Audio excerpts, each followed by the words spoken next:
ইনকিলাব মঞ্চের মুখপাত্র ও আসন্ন নির্বাচনে ঢাকা ৮ আসনের স্বতন্ত্র প্রার্থী শরীফ ওসমান বিন হাদী গুলিবিদ্ধ হয়েছেন। তাকে ঢাকা মেডিকেল কলেজ হাসপাতালের জরুরি বিভাগে ভর্তি করা হয়েছে। তিনি এখন কোমায় আছেন বলে জানিয়েছেন ঢামেক হাসপাতালের জরুরি বিভাগের আবাসিক চিকিৎসক RS ডাক্তার মুশকাত আহমেদ। তিনি জানান, শরীফ ওসমান হাদীর অবস্থা খুবই গুরুতর। তার মাথায় গুলিবিদ্ধ হয়েছে। তিনি এখন কোমায় আছেন। প্রাথমিক তথ্যে জানা গেছে, রাজধানীর বিজয়নগরের কালভার্ট রোডে নির্বাচনী প্রচার চালানোর সময় দুর্বৃত্তরা গুলি করে। শুক্রবার জুমা নামাজের পর এ ঘটনা ঘটে। এ বিষয়ে ঢাকা মহানগর পুলিশের গণমাধ্যম ও জনসংযোগ বিভাগের উপকমিশনার মোহাম্মদ তালিবুর রহমান টেলিফোনে গণমাধ্যমকে বলেন, 2:22 দিকে তিনি গুলিবিদ্ধ হয়েছেন। পল্টনের বক্স কালভার্ট এলাকায় ডিআর টাওয়ারের সামনে এ ঘটনা ঘটে। 3টি মোটরসাইকেলে করে দুর্বৃত্তরা আসে। এর মধ্যে একটি মোটরসাইকেল থেকে হাদীকে লক্ষ্য করে গুলি ছুড়ে পালিয়ে যায়। হাদীর গুলিবিদ্ধ হওয়া খবরে তীব্র প্রতিক্রিয়া ও নিন্দা জানাচ্ছেন বিভিন্ন শ্রেণী পেশার মানুষ।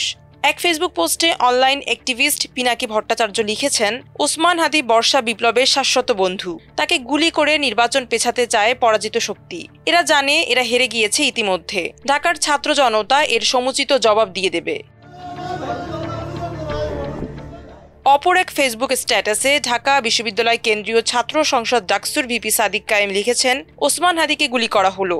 চাঁদাবাজ ও গ্যাংস্টারদের কবল থেকে ঢাকা সিটিকে মুক্ত করতে অচিরেই আমাদের অভ্যুত্থান শুরু হবে। রাজধানীর ছাত্র জনতাকে প্রস্তুত থাকার আহ্বান জানাচ্ছি।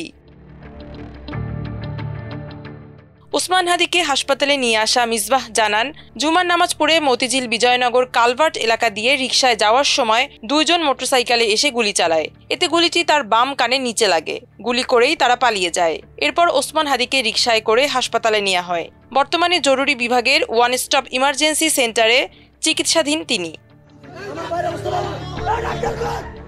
মিসবাহ আরও জানান, চিকিৎসক জানিয়েছেন তার শরীর থেকে অনেক রক্ত বেরিয়ে গেছে। তার অবস্থা আশঙ্কাজনক।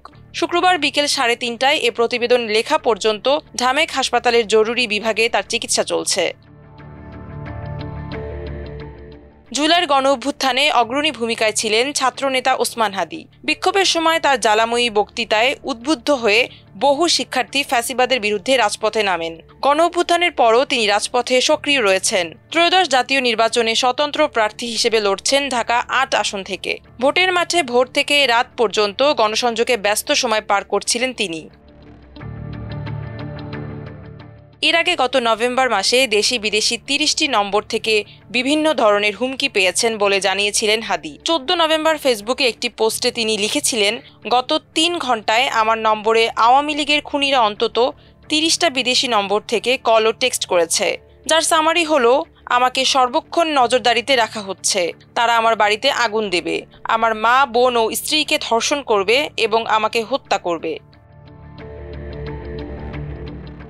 মাল্টিমিডিয়া ডেস্ক, আমার দেশ।